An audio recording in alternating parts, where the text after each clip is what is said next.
Recomeçar. Como é difícil, muitas vezes, voltar a fazer coisas que fazíamos tão bem no passado e já não fazemos mais.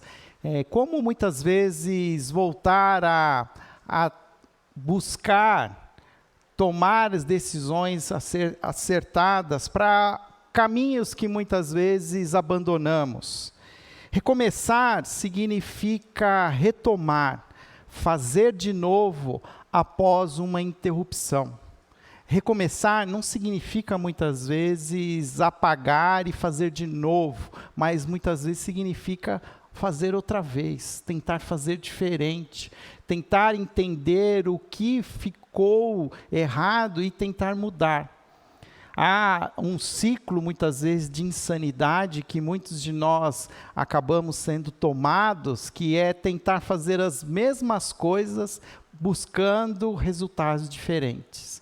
Mas é preciso, muitas vezes, olhar para trás e entender o que foi feito e como pode ser feito diferente, retomar alguns caminhos. Nos últimos tempos, o mundo foi impactado pela dor, pela perda, pelo luto, pelo sofrimento, pela enfermidade, pela solidão que pesa na alma de muitas pessoas. Todos nós experimentamos algum tipo de situação em que a dor, o medo, a aflição, o desamparo foram experimentados. Diante de tudo isso, nós perguntamos: como recomeçar? Como nos reinventar? O nosso mundo, ele se encontra cada dia mais caótico, com profundas transformações.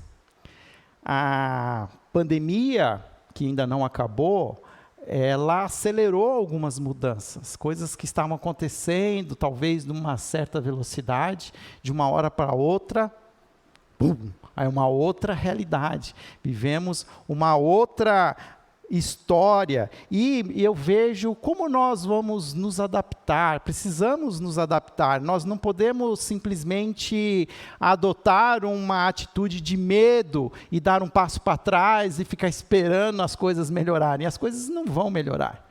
Nós precisamos entender que, como eu disse na minha introdução, Jesus nos convida para segui-lo. Jesus nos convida para caminhar com Ele. Ele diz: eu sou um caminho, e você caminhe comigo, siga-me. E eu vejo, principalmente nós, a igreja de Jesus, nós muitas vezes estamos tão assustados com as realidade que nos envolve, que até mesmo por uma atitude natural, a gente dá um passo para trás, a gente espera, vamos esperar um pouco, vamos ver como as coisas vão ficar. Olha, as coisas já ficaram bagunçadas, estamos vivendo momentos de muitas transformações. Quem aqui não tem alguma expectativa que foi frustrada? Quem aqui também não tem um sonho que ainda não se realizou? Eu tenho pensado muito sobre isso, porque daqui a menos de um mês eu vou fazer aniversário, eu vou completar 50 anos, com peças originais. Mas o que eu tenho entendido é assim, que eu já passei do cabo, né, da linha do Equador. Eu tenho menos vida daqui para frente.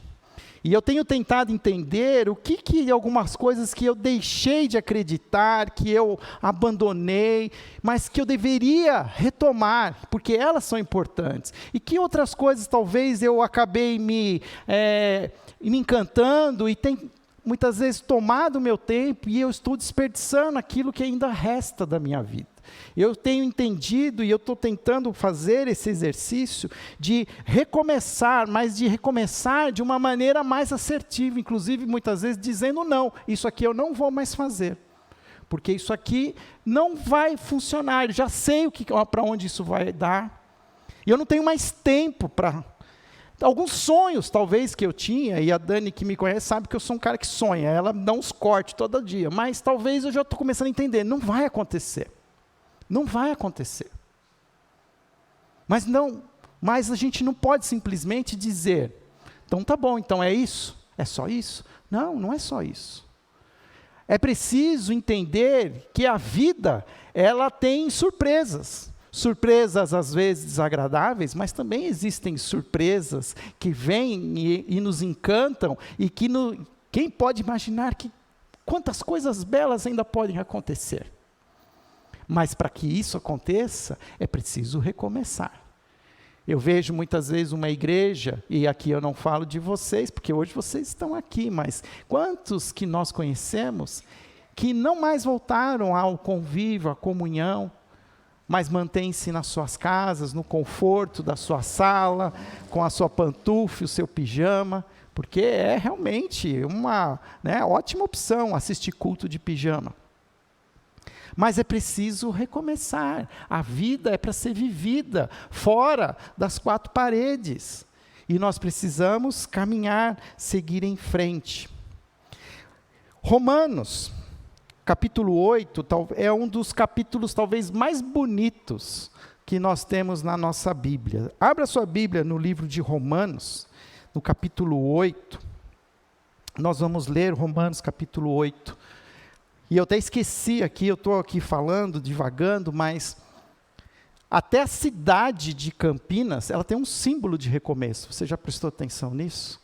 Que na bandeira, essa é a bandeira de Campinas. Tudo bem, ela podia ser uma bandeira mais criativa, aqui olhando do ponto de vista do design. Mas ela apresenta uma fênix. Por quê? Ela traz a história de uma cidade que foi dizimada pela febre amarela no início do século XX, uma cidade que renasceu das cinzas, uma cidade que recomeçou. Campinas traz essa bandeira como um símbolo do recomeço. Por isso nós precisamos recomeçar. E sabe por que a gente precisa recomeçar? Porque o recomeço é a especialidade de Deus. Deus é um especialista em recomeços. Uma das coisas que eu propus para mim é ler a Bíblia com mais qualidade esse ano. Eu havia ganho uma Bíblia ano passado, uma Bíblia editada chamada 365, que é uma Bíblia para você ler em 365 dias. Ela já vem com o texto editado para que você leia ela do começo ao fim, sem ter que ficar pulando página. Ela vai trazendo os textos. E eu estou lendo desde o dia 1º. Tem um dia que eu pulei lá, esqueci, no dia seguinte eu entrei de novo e estou lendo. E ele está trazendo ali o início da história. O início da história, o Gênesis, mostra quantos recomeços Deus propôs para o homem, para a humanidade. Eu estou ali, agora eu estou na história de José. E José ali está recomeçando a sua história no Egito, mas mal ele sabe que aquilo que está acontecendo vai ser um recomeço para todo o povo hebreu. E olha só que interessante esse texto que está em Lamentações, capítulo 3, versículo 22 e 23, diz assim: o amor do Senhor não tem fim, suas misericórdias são inesgotáveis. Grande é a sua fidelidade, suas misericórdias se renovam cada manhã. Todas as manhãs é um recomeço com Deus. Tudo aquilo que nós precisamos para viver o dia de hoje, o Senhor já dispôs para nós. A gente não está usando aqui aquilo que sobrou, o chorinho do sábado. Não, nós estamos tendo a oportunidade de nos enchermos daquilo que Deus tem para hoje. Todos os dias, o Senhor se renova com as suas misericórdias. E eu preciso crer nessa mensagem. Eu preciso crer nesse Deus que possui esse amor que não tem fim, onde não se esgota as suas misericórdias. Nós não tínhamos planejado trazer as crianças aqui na frente, nós não tínhamos planejado orar por elas, nós não tínhamos planejado fazer essa reflexão de ver as crianças como um sinal de esperança, mas de fato é isso que o Senhor está falando para nós nesse dia. Que não é aquilo que a gente lê no jornal, não é aquilo que as pessoas contam para nós, não é aquilo que nós compartilhamos no WhatsApp, aquilo que nós estamos ouvindo, que nos traz medo, que nos traz muitas vezes angústia, ansiedade, não, isso não é de Deus. Porque o que vem de Deus são misericórdias, é renovo, é esperança, é força, sabedoria. E aqui faz sentido olhar para esse texto de Romanos. Romanos capítulo 8, é um versículo só, o versículo 28, que eu entendo que ele é assim um clímax do capítulo 8. Se depois na sua casa, lê esse capítulo 8 de Romanos. É um capítulo que você precisa marcá-lo, favoritá-lo, como for, se você usa aplicativo, mas é um capítulo fundamental para as nossas vidas, onde Paulo, ele apresenta muitas verdades, mas mais que isso, ele quer nos mostrar que nós podemos continuar confiando num Deus que se renova sobre nós todos os dias. E nesse versículo 28, nós vamos ter a oportunidade de ver 5 verdades que nós devemos saber sobre Deus. Antes de você saber, a gente vive um momento que a gente sabe muito. Aquela frase nunca foi tão verdadeira, que a ignorância é uma bênção. Cada vez mais a gente sabe de mais coisa, e quanto mais a gente sabe, mais medo a gente tem, mais a gente fica assim, vamos dizer assim, espera um pouquinho para fazer aquilo, porque ouviu falar, porque leu tal coisa, porque o médico disse isso, e a gente não... E olha, o que nós precisamos saber é quem é o nosso Deus. Mais que tudo, nós precisamos entender quem é esse Deus. E Romanos capítulo 5, capítulo 8, versículo 28 diz isso. Eu vou ler aqui o texto. Eu coloquei ele na tela para que você também acompanhe. Diz assim: sabemos que Deus age em todas as coisas para o bem daqueles que o amam, dos que foram chamados de acordo com o seu propósito. Vamos ler de novo? Leia comigo. Sabemos que Deus age em todas as coisas para o bem daqueles que o amam, dos que foram chamados de acordo com o seu propósito. Sabemos. Será que nós sabemos? Paulo, ele começa nos dando assim um alerta. Gente, nós sabemos isso. Fábio, como é que você diz que nós sabemos? Por que Paulo disse que nós sabemos? Primeiro, se Paulo está dizendo que nós sabemos, é porque então isso não é algo que foi escondido. Não é algo que ninguém sabia antes. Não era um segredo. E por que nós sabemos que isso não era um segredo? Porque se você lê a Bíblia, como eu falei, você começa a ver exatamente isso. Você começa a ver Deus agindo. Um Deus que está vivo e ativo. É algo que por isso que quando a gente pensa em recomeçar, para mim uma das primeiras atitudes que nós precisamos ter para recomeçar, nós precisamos recomeçar a nossa busca por se relacionar com Deus, a nossa busca pelo conhecimento de Deus. E uma das melhores maneiras que nós temos hoje para conhecer o nosso Deus é através da sua palavra, é através da Bíblia. Eu fico vendo hoje uma geração de jovens que não tem paixão nenhuma pela palavra. Pessoas hoje, a gente lê tudo, lê de tudo, mas a palavra nunca é lida, nem um versículo.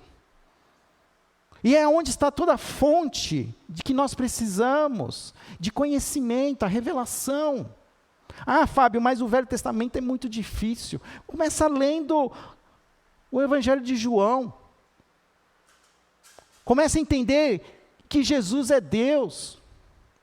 Ah, mas às vezes eu não entendo. Lê Provérbios.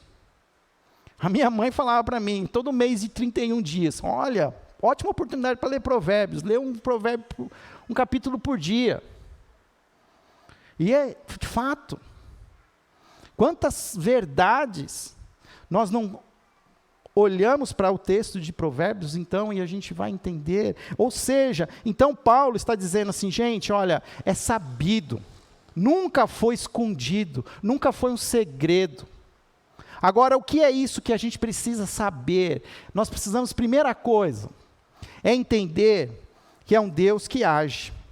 O texto original em grego, ele dá uma ideia de um Deus que está agindo. Ele não parou de agir, ele continua em ação.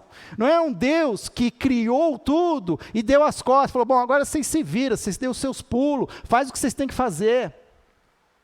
É um Deus que continua olhando, é um Deus que continua observando, ouvindo as nossas orações. É um Deus que continua, muitas vezes, Ele entra na nossa realidade e muda a nossa realidade.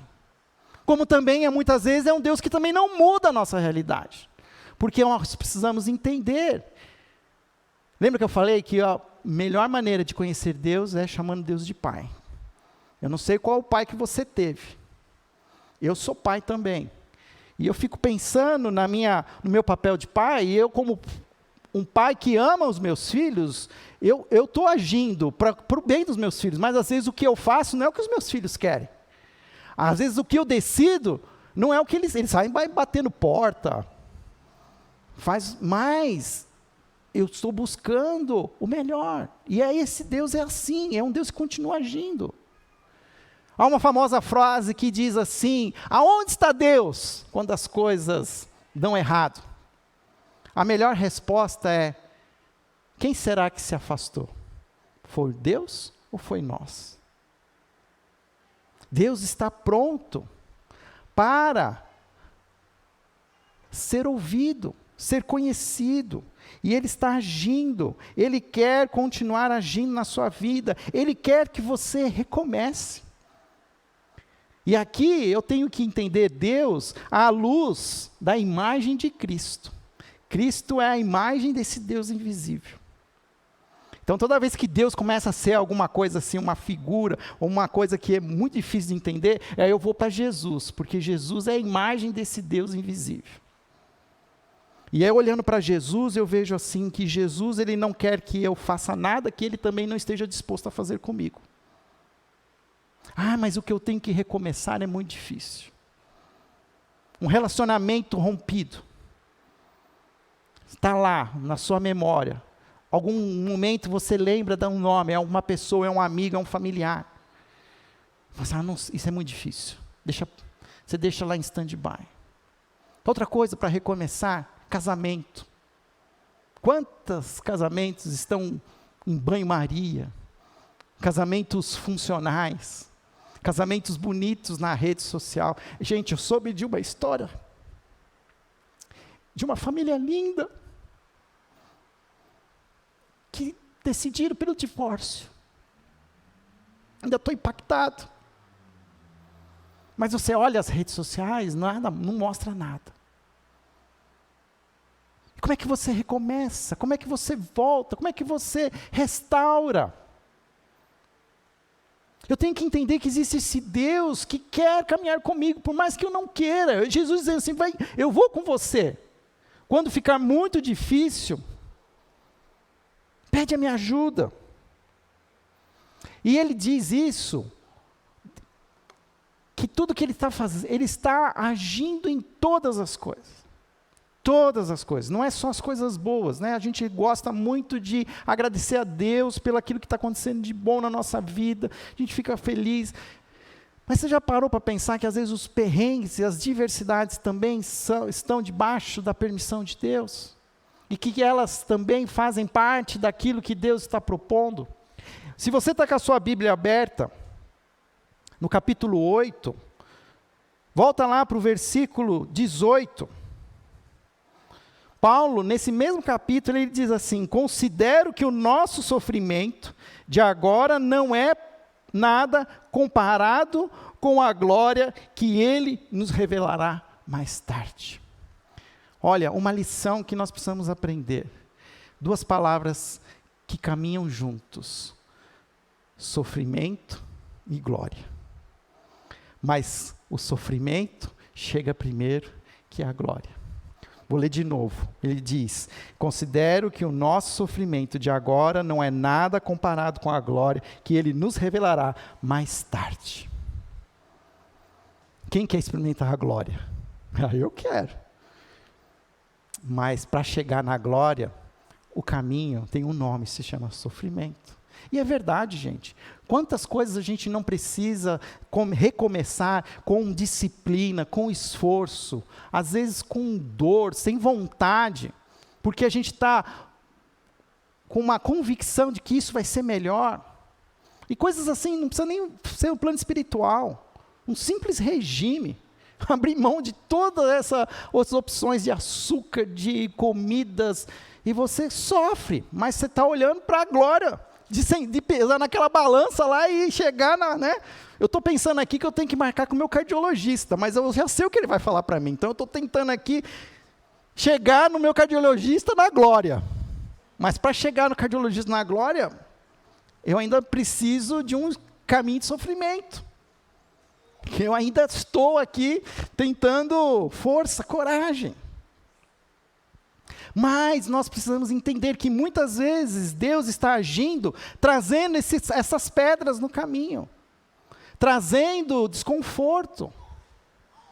Ele está, de alguma maneira, tentando nos tornar filhos e filhas mais maduros. Olha, se existe uma coisa que tem dentro da igreja, a igreja é uma família, a família de Deus. O que tem dentro da igreja é irmão imaturo, irmã imatura.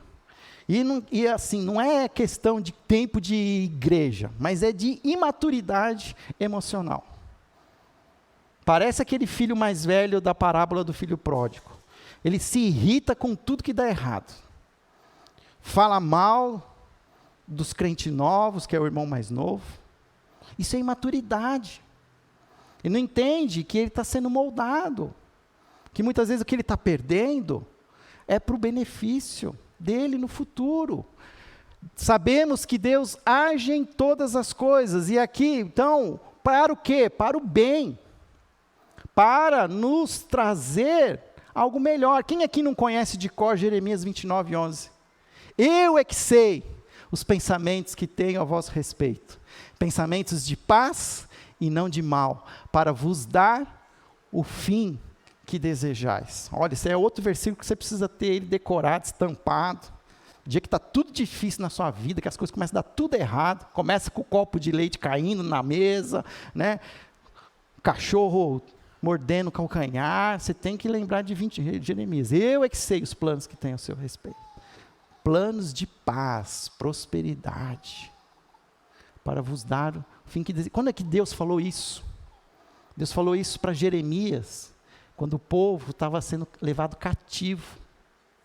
Na pior parte da história de Israel, Deus diz: eu sei o que eu estou fazendo, e é para o bem de vocês. Gente, vamos parar de ser imaturo, de sermos reclamões, mimizentos. Tem uma mensagem, se você conseguir, resgata ela no nosso YouTube, canal, do Marcos Amado, que ele pregou no domingo à noite, que ele pregou sobre a plenitude da graça de Deus. Como nós crentes, a gente confunde o que significa a plenitude da graça de Deus. Porque ele traz lá um relato que Paulo está escrevendo a Timóteo. E Paulo fala assim: estou na plenitude da graça de Deus. E aí você vai olhar para Paulo está preso em Roma. Ele já fez a sua última a petição, ele vai falar com o imperador, mas ele sabe que o futuro dele não é o melhor. Ele queria ter ido para a Espanha, poder expandir o evangelho, mas ele está preso em Roma, mas ele fala que eu estou na plenitude da graça de Deus. Sabe, quando tudo está dando errado, você sabe que aquilo é o que Deus deseja e você fica em paz. É estar no barco em tempestade, mas você sabe que Jesus está no barco. Mesmo quando seja naquele momento que você olha e Jesus ainda está dormindo, parece que ele não está vendo que você está apanhando do mar. Mas eu preciso confiar, porque com Jesus no barco, tudo vai muito bem. Ele age para o nosso bem. Bem de quem? Aqui é uma outra lição. Daqueles que o amam. O que isso significa? A vida cristã é uma vida de amor. E aqui eu acho que muitas pessoas hoje têm ido para um lado. Tenho medo de falar essa palavra para vocês não misturarem as coisas. Um lado progressista do amor, onde o amor vence. De fato, o amor vence. Mas o amor de Deus, o amor que Ele tem por nós e que Ele reflete em Cristo, é um amor praticado na obediência. O que eu quero dizer com isso? Uma das declarações mais fortes que Jesus fez está em João, capítulo 15, onde ele fala que ele é a videira verdadeira. E lá no capítulo 15, no verso 10, ele diz assim, Jesus dizendo: quando vocês obedecem os meus mandamentos, permanecem no meu amor, assim como eu obedeço aos mandamentos de meu Pai e permaneço no amor dele. Para todo discípulo de Jesus, amor tem tudo a ver com obediência aos mandamentos. E é interessante que hoje existe, eu falo isso porque existe uma igreja cristã que prega o amor, um amor livre. Mas um amor que no meu entendimento, tem transgredido os mandamentos. E o amor, ele é limitado pelos mandamentos. A nossa sociedade ocidental, e não é os crentes que falam isso, é os especialistas, os cientistas culturais. Eles falam que a nossa sociedade ocidental ela está em colapso. E como é que isso acontece? Isso acontece porque nós experimentamos a graça, o amor de Deus, mas nós estamos usando essa liberdade com liberalidade, sem limites. Então tudo pode. E é aquilo que a gente ouve, fala assim, não, o amor, é amor, isso é amor. O verdadeiro amor é um amor que se submete aos mandamentos de Deus. Sabemos que Deus age em todas as coisas para o bem daqueles que o amam. Amar a Deus é renunciar às outras coisas. Amar a Deus é abrir mão de outras coisas. Qual é o primeiro pecado da humanidade? A idolatria.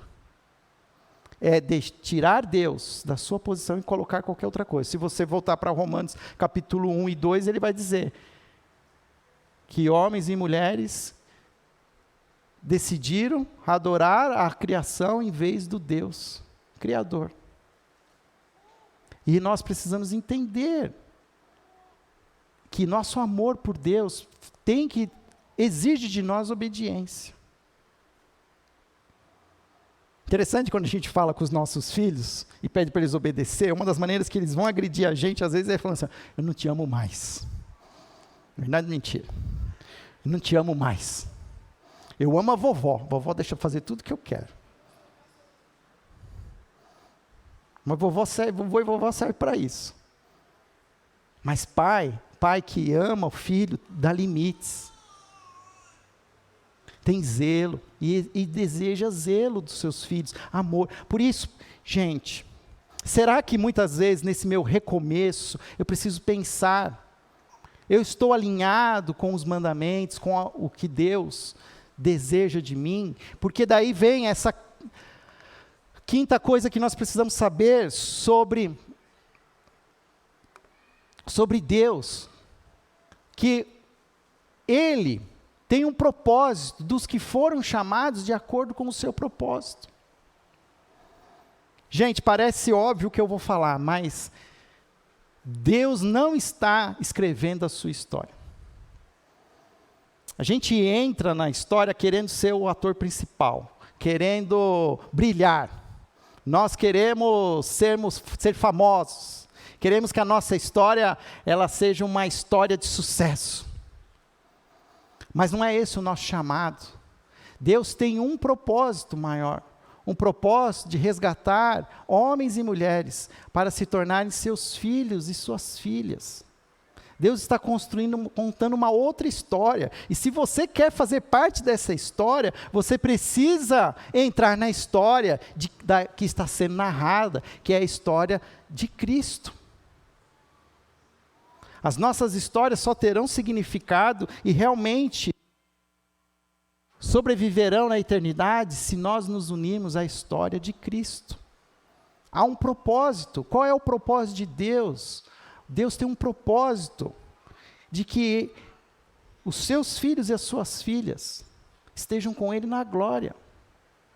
E é isso que nós precisamos entender. Eu creio que muitas vezes a gente tem feito planos de recomeços muito pequenos, planos de recomeçar para, como eu estou falando aqui, para os meus próximos 40 anos, vamos dizer que eu chegue lá nos 90 anos, se os meus planos de recomeço, eles só atingem os próximos 40 anos, é muito pequeno.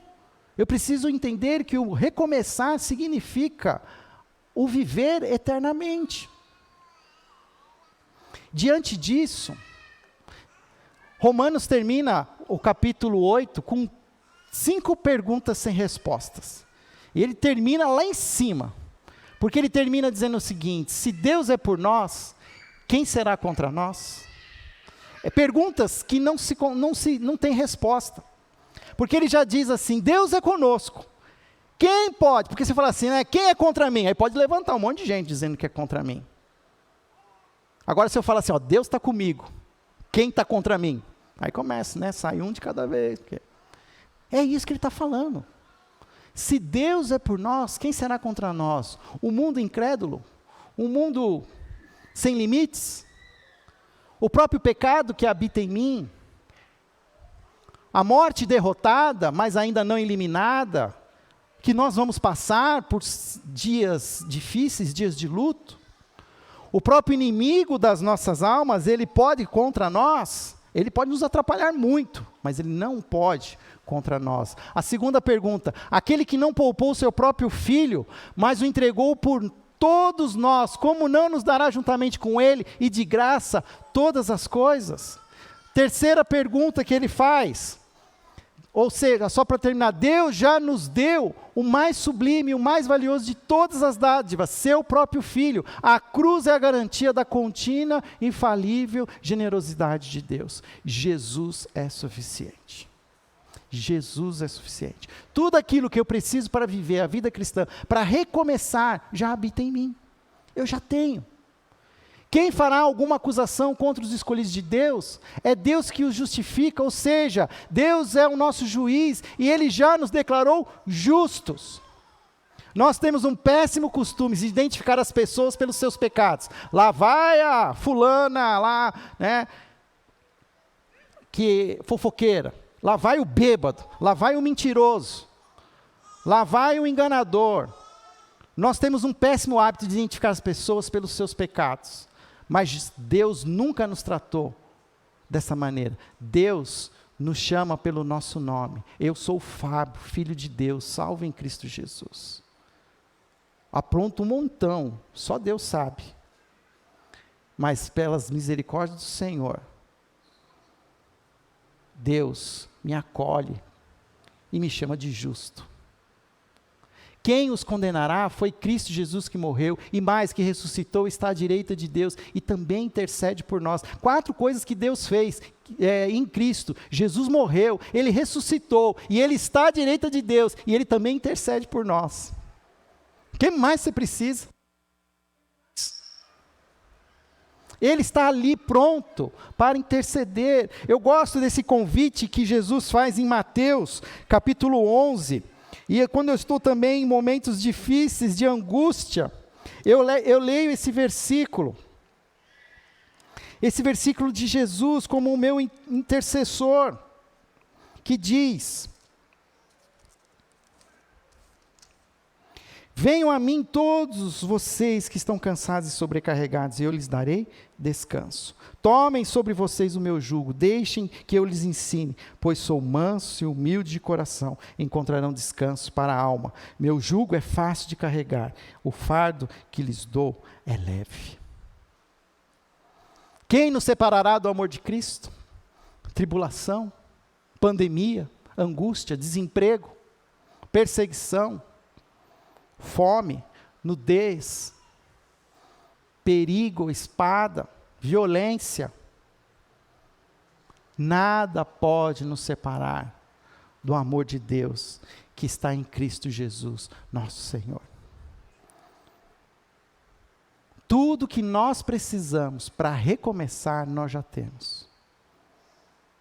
Agora, isso não quer dizer que é fácil. Que é fácil. Nos próximos domingos eu vou continuar falando sobre isso.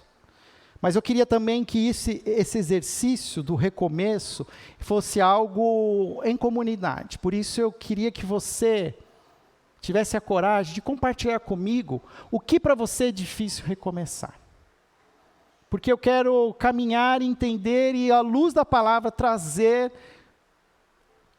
caminhos de recomeço para os desafios que nós estamos vendo. Porque talvez eu tenha os meus desafios, mas qual é o seu desafio? Um relacionamento rompido? Um casamento que não existe mais? Recomeçar uma vida devocional com Deus? De busca, de ser de fato um discípulo que bebe da fonte? Qual é o desafio que você tem? O que o Espírito que habita em você tem dito que você precisa recomeçar? E que você deixou, que você abandonou? Não é fácil, não é? Mas fala comigo, manda lá no meu WhatsApp ou da secretaria, vai ser compartilhado comigo, porque eu quero entender qual é o seu desafio, qual é para você aquilo que hoje você vai dormir e você acorda e fala, eu preciso recomeçar isso, eu preciso tratar disso, e eu não sei como eu faço. E eu quero poder ajudar, e a gente, à luz da palavra, a gente vai trazer